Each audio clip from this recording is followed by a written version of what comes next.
The Assembly will hear an address by His Excellency Benjamin Netanyahu, Prime Minister of the State of Israel. I request protocol to escort His Excellency and invite him to address the Assembly.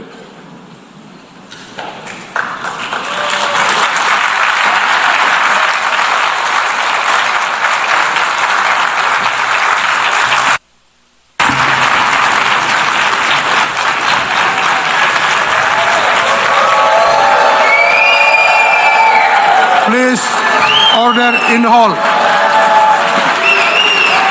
Please order in the hall.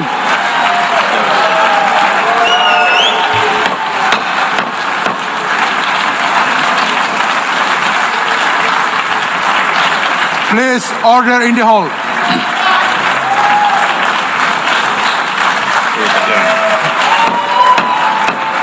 Please order in the hall.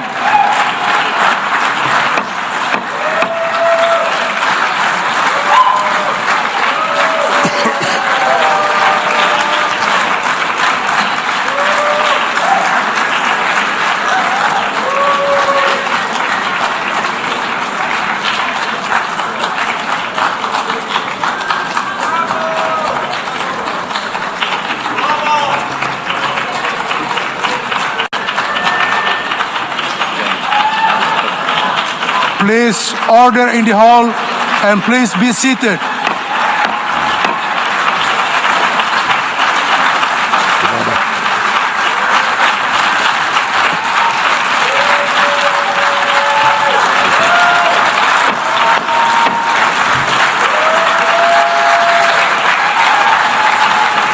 Please order in the hall.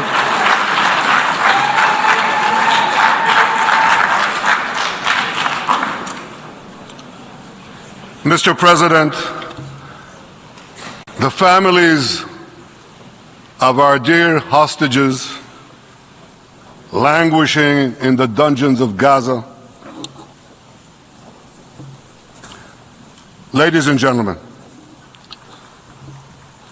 last year I stood at this podium and I showed this map.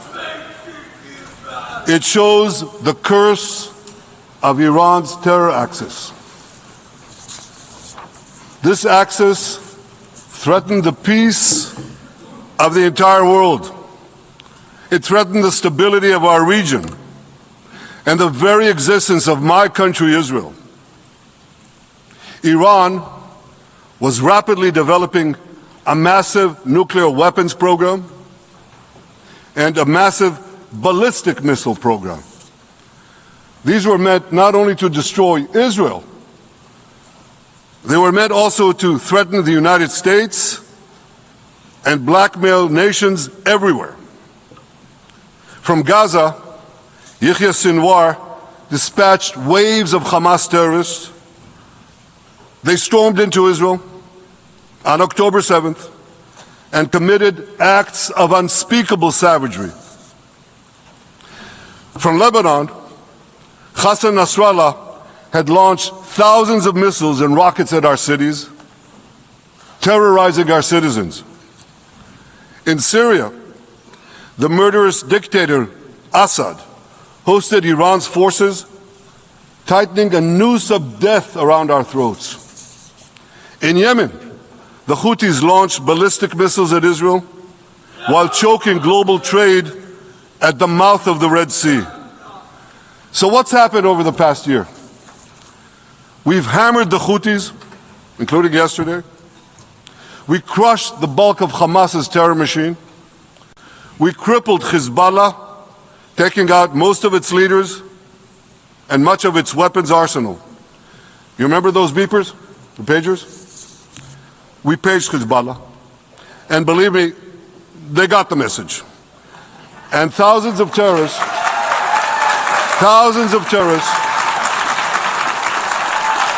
dropped to the ground. We destroyed Assad's armaments in Syria. We deterred Iran's Shiite militias in Iraq. And most importantly, and above anything else that I could say to you or that we did in this past year, in this past decade. We devastated Iran's atomic weapons and ballistic missiles programs.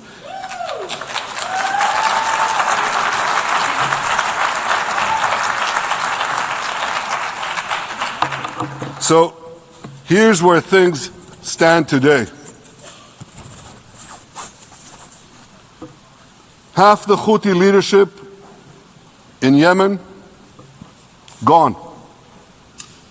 Yahya Sinwar in Gaza, gone. Hassan Nasrallah in Lebanon, gone. The Assad regime in Syria, gone. Those militias in Iraq, well, they're still deterred. And their leaders, if they attack Israel, will also be gone.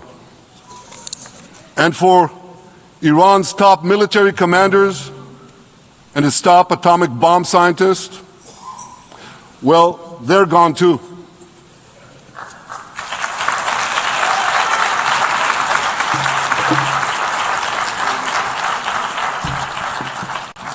Israel's 12-day war with Iran, which I renamed Operation Rising Lion, that's from the Bible. This 12-day war will go down in the annals of military history. Our daring pilots neutralized Iran's missile defenses and took control of the skies over Tehran. And you saw this. Israeli fighter pilots and American B-2 pilots bombed Iran's nuclear enrichment sites. I want to thank President Trump for his bold and decisive action.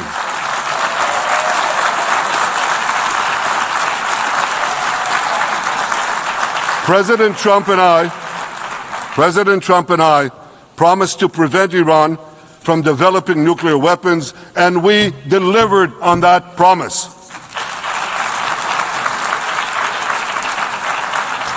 We removed an existential threat to Israel, and a mortal threat to the civilized world. We lifted a dark cloud that could have claimed millions and millions of lives. But, ladies and gentlemen, we must remain vigilant. We must remain absolutely clear-minded and vigilant. We must not allow Iran to rebuild its military nuclear capacities. Iran's stockpiles of enriched uranium, these stockpiles must be eliminated. And tomorrow, UN Security Council sanctions on Iran must be snapped back.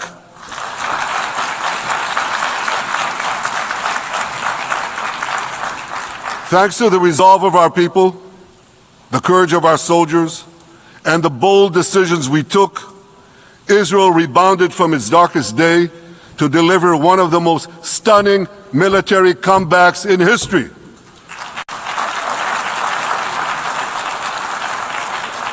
But we're not done yet.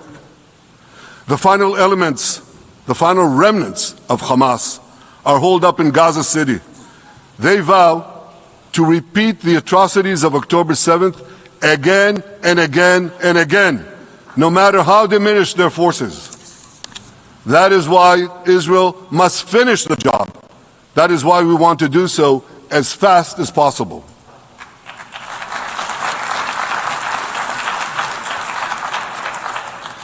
Ladies and gentlemen, much of the world no longer remembers October 7th. But we remember. Israel remembers October 7th. On that day, well, I'll tell you, you can remember October 7th too. You see this large pin here? It's a QR code. What I ask you to do is hold up your phones, zoom in, and you too will see why we fight and why we must win. It's all in here. On October 7th, Hamas carried out the worst attack on Jews since the Holocaust. They slaughtered 1,200 innocent people, including over 40 Americans and foreign nationals from dozens of countries represented here. They beheaded men. They raped women. They burnt babies alive. They burnt babies alive in front of their parents. What monsters. And these monsters took more than 250 people hostage. And those included Holocaust survivors, grandmothers and their grandchildren. Who takes hostage grandmothers and grandchildren? Hamas does. So far, we've brought home 207 of these hostages, but 48 still remain in the dungeons of Gaza. 20 of them are alive, starved, tortured, deprived of any daylight, deprived of humanity. These are the names of the 20 living hostages. Matan Angrest, Gali and Zerv Berman, brothers, Elkanah Bochbot, Rom Braslavsky, Nimrod Cohen, Ariel and David Cunyo, another pair of brothers, Guy Gilboa Dalal, Eviatar David. You saw the picture of Eviatar David, emaciated, forced to dig his own grave. Maxim Herkin, Eitan Horn, Segev Kalfon, Bar Kuperstein, Omri Meran, Eitan Moore, Yosef Chaim Ochana, Alon Ohel, Avinatam Or, and Matan Tsengarker. Now, ladies and gentlemen, I want to do something I've never done before. I want to speak from this forum directly to those hostages through loudspeakers. I've surrounded Gaza with massive loudspeakers connected to this microphone in the hope that our dear hostages will hear my message. And I'll say it first in Hebrew and then in English. אחינו הגיבורים, מדבר ראש הממשלה בנימין נתניהו. אני פונה עליכם מעל בימת האו"ם. לא שכחנו אתכם, אפילו לא לשנייה. העם כולו איתכם, ואנחנו לא נשקוט ולא נרפה עד שנחזיר את כולכם הביתה, החיים והחללים כאחד.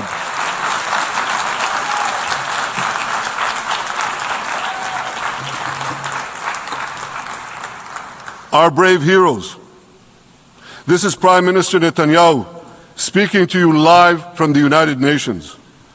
We have not forgotten you, not even for a second. The people of Israel are with you. We will not falter and we will not rest until we bring all of you home.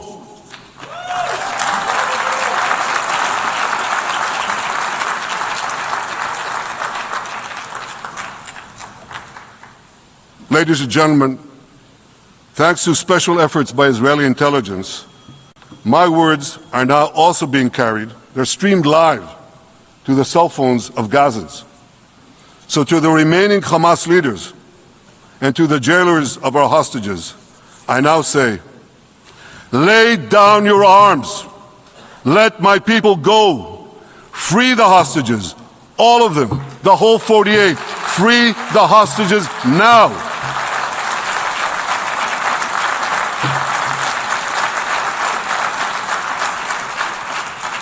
If you do, you will live. If you don't, Israel will hunt you down. Ladies and gentlemen, if Hamas agrees to our demands, the war could end right now. Gaza would be demilitarized, Israel would retain overriding security control, and a peaceful civilian authority would be established by Gazans and others committed to peace with Israel. And of course, you understand that the war in Gaza has affected every Israeli. But I'm sure there are people in New York or in London or in Melbourne and elsewhere who are probably thinking, what does all of this have to do with me? And the answer is everything. Because our enemies are your enemies. So let's do something else. So first at the UN, let's do a pop quiz. And raise your hand if you know the answer. Here's the first question. Who shouts death to America?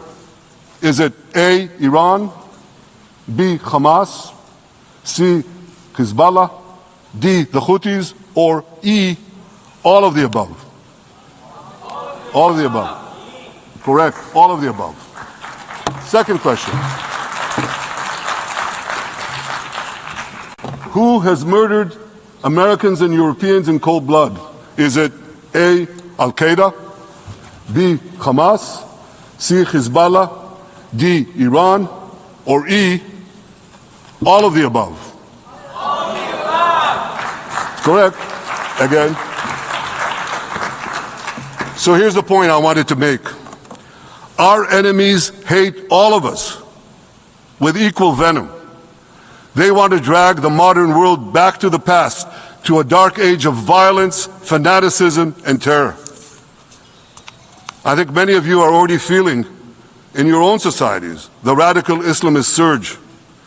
You know, I'm sure you do, you know deep down that Israel is fighting your fight. So I want to tell you a secret. Behind closed doors, many of the leaders who publicly condemn us privately thank us.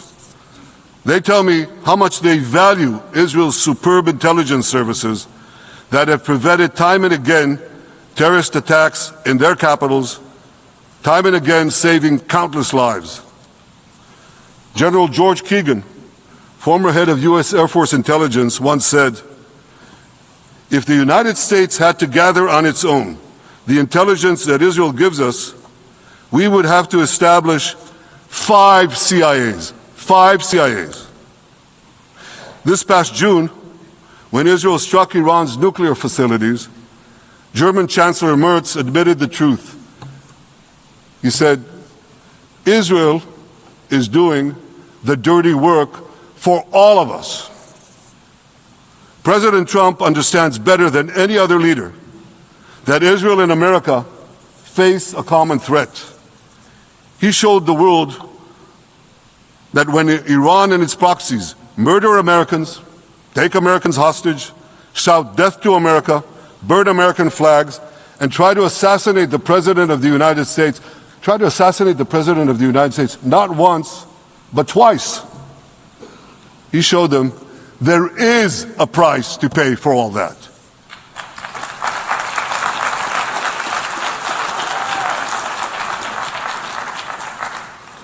But regrettably, many leaders who are represented in this hall, they send a very different message. Sure, in the days immediately following October 7th, many of them supported Israel. But that support quickly evaporated when Israel did what any self-respecting nation would do in the wake of such a savage attack. We fought back. Now just imagine, just sit back for a second and imagine an attack against America proportioned to the attack against Israel on October 7th. Imagine a regime, a terror regime, dispatching thousands of terrorists to invade the United States. They massacre 40,000 Americans. They take 10,000 Americans hostage. What do you think America would do? You think America would leave that regime standing? You don't think that. No way, not a chance. The United States would wipe out that terror regime and ensure that such savagery would never threaten America again. This is precisely what Israel is doing in Gaza.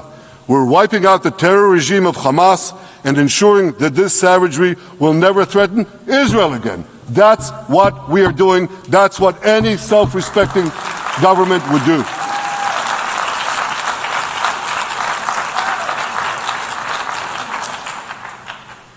Yet, and it's a yet that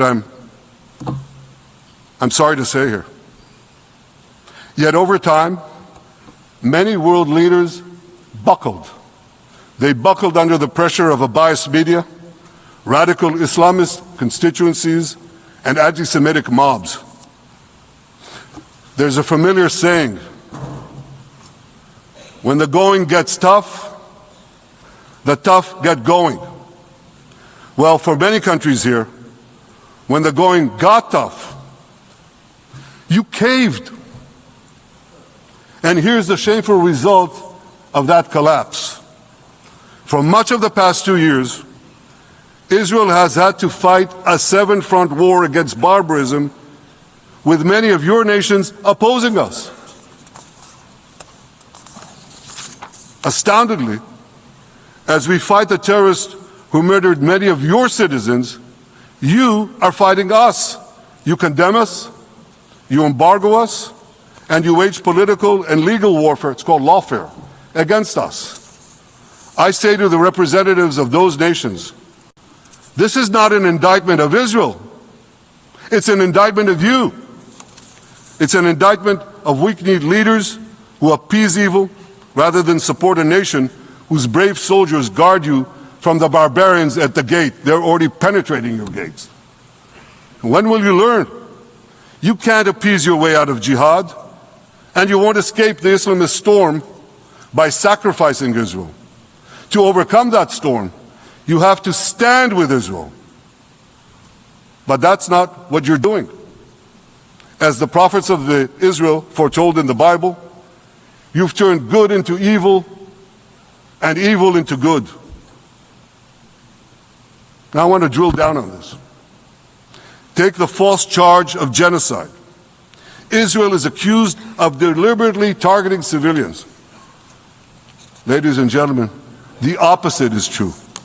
The head of urban warfare studies, Colonel John Spencer, he's perhaps the world's greatest expert on urban warfare. And he says, Israel is applying more measures to minimize civilian casualties than any military in history. And because we're doing that, the ratio of non-combatant to combatant casualties is less than 2 to 1 in Gaza. That's an astoundingly low ratio, lower than NATO's wars in Afghanistan and Iraq, especially when you consider that Gaza is one of the most densely populated urban areas on Earth. It has hundreds of miles of terror tunnels underground, and it has countless terror towers above ground, and thousands of terrorists embedded in the tunnels and in these towers in civilian areas. If you want to see what measures Israel takes to avoid civilian casualties in this war, just look at what we're doing now in Gaza City, the last Hamas stronghold, one of the two last strongholds. For 3 weeks, Israel dropped millions of leaflets, sent millions of text messages, and made countless phone calls urging civilians to leave Gaza City before our military moves in. At the same time, Hamas implants itself in mosques, schools, hospitals, apartment buildings, and tries to force those civilians not to leave, to stay in harm's way. And it often threatens them at gunpoint if they try to do so. For Israel, every civilian casualty is a tragedy. For Hamas, it's a strategy. Hamas uses civilians as human shields and as props in its sick propaganda war in Israel, against Israel, a propaganda war that the Western media buys hook, line, and sinker.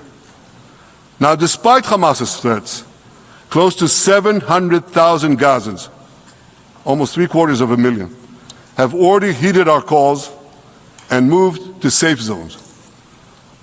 Now I want to ask you a simple question, a simple, logical question. Would a country committing genocide plead with the civilian population it is supposedly targeting to get out of harm's way? Would we tell them, get out, if we want to commit genocide? We're trying to get them out. And Hamas is trying to keep them in.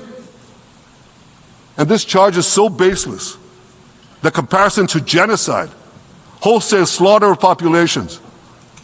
What, did the Nazis ask the Jews to leave, kindly leave, go out? Did others, you want me to name all the genocidal leaders of history? Just go one by one. Did anyone do this? Did they say, get out so we can come in? Of course not. So the truth has been turned on its head. Hamas, a genocidal terrorist organization whose charter calls for the murder of all Jews on the planet. This genocidal organization is given a pass. It's barely mentioned. While Israel, which does everything it can to get civilians out of harm's way, Israel is put in the dock. What a joke. You want to hear another one? Israel is accused of deliberately starving the people of Gaza when Israel is deliberately feeding the people of Gaza. Since the beginning of the war, Israel has let into Gaza more than 2 million tons of food and aid. That's 1 ton of aid for every man, woman, and child in Gaza. Nearly 3,000 calories per person per day. Some starvation policy. If there are Gazans who don't have enough food, it's because Hamas is stealing it. Hamas steals it, hoards it, and sells it at exorbitant prices to fight its war machine. Last month, even the UN, not exactly a supporter of Israel. You're supposed to laugh, by the way. Last month, even the UN admitted that Hamas and other armed groups looted 85% of the trucks. That's why you have deprivation. Those who peddled the blood libels of genocide and starvation against Israel are no better than those who peddled blood libels against the Jews in the Middle Ages when they falsely accused us of poisoning wells, spreading plague, and using the blood of children to bake Passover matzahs. Anti-Semitism dies hard. In fact, it doesn't die at all. It just keeps coming back with its libelous lies, refurbished, regurgitated over and over again. And I want to tell you something else. These anti-Semitic lies, they have consequences. In recent months, Jews have been assaulted in Canada, Austria, or rather Australia, Britain, France, the Netherlands, and elsewhere. Here in America, an elderly Holocaust survivor was burned to death in Colorado. And a beautiful young couple from the Israeli embassy in Washington was brutally gunned down right in front of the Holocaust Museum there. Thankfully, President Trump's administration is forcefully fighting the scourge of anti-Semitism, and every government here should follow its lead. But instead, many do the opposite. They actually reward the worst anti-Semites on earth. This week, the leaders of France, Britain, Australia, Canada, and other countries unconditionally recognized a Palestinian state. They did so after the horrors committed by Hamas on October 7th. Horrors praised on that day by nearly 90% of the Palestinian population. Now, let me say that again. Nearly 90% of Palestinians supported the attack on October 7th. It's not supported only, they celebrated it. They danced on the rooftops. They threw candies. That's both in Gaza and in Judea, Samaria, the West Bank as you call it. And it's just the way they celebrated another horror, 9/11. They danced on the rooftops. They cheered. They threw candy. You know what message the leaders who recognize the Palestinian state this week sent to the Palestinians? It's a very clear message. Murdering Jews pays off. Well, I have a message for these leaders.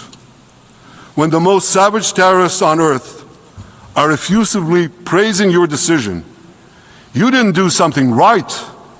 You did something wrong, horribly wrong. Your disgraceful decision will encourage terrorism against Jews and against innocent people everywhere. It will be a mark of shame on all of you. But wait a minute, Mr. Prime Minister, they tell me. Wait a minute. We believe in a two-state solution where the Jewish state of Israel will live side by side in peace with the Palestinian state. There's only one problem with that. The Palestinians, they don't believe in this solution. They never have. They don't want a state next to Israel. They want a Palestinian state instead of Israel. And that's why every time they were offered a Palestinian state, but were required to end the conflict with Israel and recognize the Jewish state, every time, over the decades, they turned it down. And that is why every time they were given territory, they used it to attack us. In fact, they effectively had a Palestinian state in Gaza. So what did they do with that state? Peace? Coexistence? No. They attacked us time and time again. Totally unprovoked. They fired rockets into our cities. They murdered our children. They turned Gaza into a terror base from which they committed the October 7th massacre. So here's the uncomfortable truth. The persistent Palestinian rejection of a Jewish state in any boundary is what has driven this conflict for over a century. It is still driving it. It's not the absence of a Palestinian state. It's the presence and existence of a Jewish state. And I find it amazing that the foreign chancelleries and the ministries and all those who pontificate about this, and the leaders, how can they not see this basic truth when it is repeated again and again and again ad nauseum? And I want to say something else. This rejection of a Jewish state not only applies to Hamas, it also applies to the so-called moderate Palestinian Authority. You should know that the Palestinian authorities pays terrorists to slay Jews. The more Jews the terrorists slay, the more the Palestinian Authority pays. The Palestinian Authority names its government buildings, its public squares, its schools, after the mass murderers of Jews, which they glorify as martyrs. They pay and glorify not just the killer of Jews, but also killers of Christians. Christians like Taylor Force, an American veteran who was brutally murdered in Israel by Palestinian terrorists. But, that I hear from the Western leaders. They tell me, the PA promised us it will reform. And I know this time, Prime Minister, it will be different. Yeah, right. We've heard these promises for decades. They always promise. They never deliver. Because you see, the Palestinian Authority is corrupt to the core. They haven't held elections in 20 years. They use the same textbooks as Hamas, exactly the same textbooks. They teach their children to hate Jews and destroy the Jewish state. And Christians don't fare much better. When Bethlehem, the birthplace of Jesus, was under Israeli control, 80% of its residents were Christians. But since the PA took control, that number has dwindled to under 20%. These are the people you want to give a state to? What you're doing is giving the ultimate reward to intolerant fanatics who perpetrated and supported the October 7th massacre. Giving the Palestinians a state 1 mile from Jerusalem after October 7th is like giving Al-Qaeda a state 1 mile from New York City after September 11th. This is sheer madness. It's insane, and we won't do it.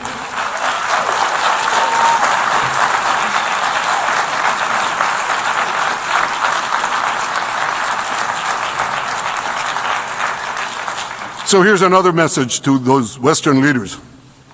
Israel will not allow you to shove a terror state down our throats. We will not commit national suicide because you don't have the guts to face down a hostile media and anti-Semitic mobs demanding Israel's blood. And I want you to grasp something else, which is also distorted in the media. I say this not only in my name or the name of my government, but on behalf of all the people of Israel. Last year there was a vote in the Knesset, our parliament, whether or not to oppose the imposition of a Palestinian state. You want to guess what the results were? Out of 120 members of our parliament, 99 voted against and only 9 supported. That's over 90%. It's not a fringe group. It's not the prime minister who himself is extreme or he's held hostage by extreme parties to his right. It's over 90% of Israelis. My opposition to a Palestinian state is not simply my policies or my government's policy. It's the policy of the state and people of the state of Israel.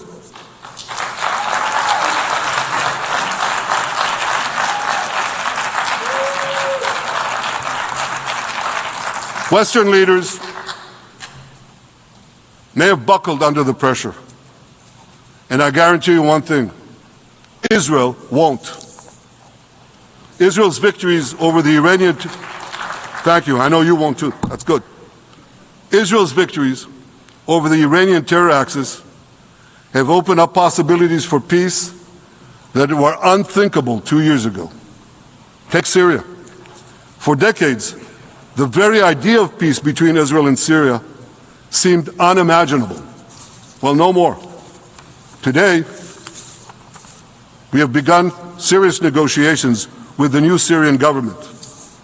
I believe an agreement can be reached that respects Syria's sovereignty and protects both Israeli security and the security of the minorities in the region, including the Druze minority. From the founding of Israel, Jews and Druze have been brothers in arms. We have fought together, we've bled together, we built our lives together. When I was a young commander in Israel's Special Forces, my own life was saved by the invaluable advice given to me by a great friend, Salim Shufi, a heroic Druze IDF veteran. And that's why I couldn't sit idly by, nor could Israel sit idly by, while the Druze were being slaughtered by jihadists. And I instructed our forces to stop the massacre, which they promptly did. Peace between Israel and Lebanon is possible as well.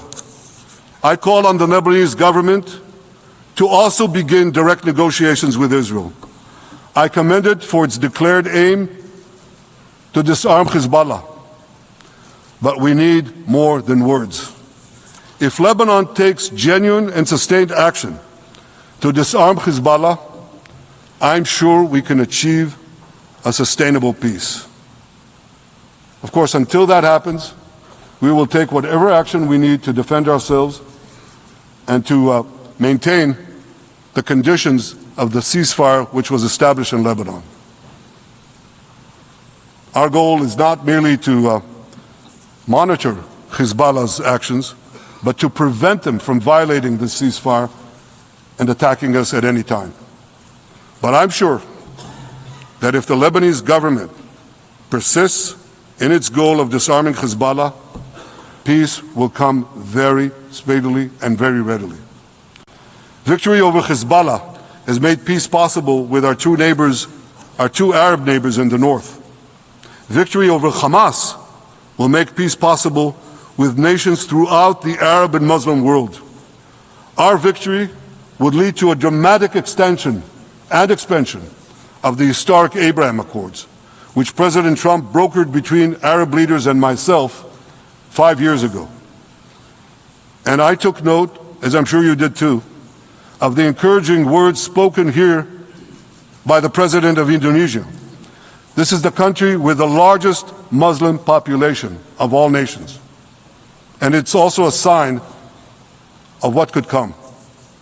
Forward-looking Arabs and Muslim leaders know that cooperating with Israel will provide them with groundbreaking Israeli technologies, including in medicine and science, in agriculture and water, in defense and AI, and so many other fields. I believe that in the coming years, the Middle East will look dramatically different. Many of those who wage war on Israel today will be gone tomorrow. Brave peacemakers will take their place. And nowhere will this be more true than in Iran. The long-suffering Iranian people will regain their freedom. They will make Iran great again. And our two ancient peoples,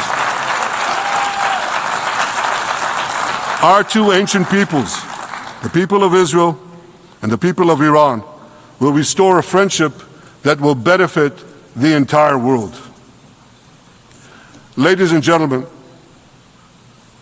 the horrors that happened on one dark day, October 7th, those horrors happened countless times during the centuries of my people's exiles among the nations. Jewish blood was cheap. Jews were killed with impunity. We had to beg others to defend us. The rise of Israel did not mean that the attempts to destroy us would end. It meant that we could fight back against those attempts. And that is exactly what Israel has done since October 7th. Our sons and daughters fought like lions. Our brave soldiers donned their uniforms and rushed into battle. They were armed with the dreams of the 100 generations of Jews who came before them. The dream of living as a free people in the land of Israel, our beloved homeland for more than 3,000 years. The dreams of living in our own independent state. The dream of having an army to defend ourselves. And the dream of being a light unto the nations, a beacon of progress, ingenuity, innovation, for the benefit of all humanity. On October 7th, the enemies of Israel tried to extinguish that light. 2 years later, the resolve of Israel and the strength of Israel burned brighter than ever. With God's help, that strength and that resolve would lead us to a speedy victory and to a brilliant future of prosperity and peace. Thank you very much.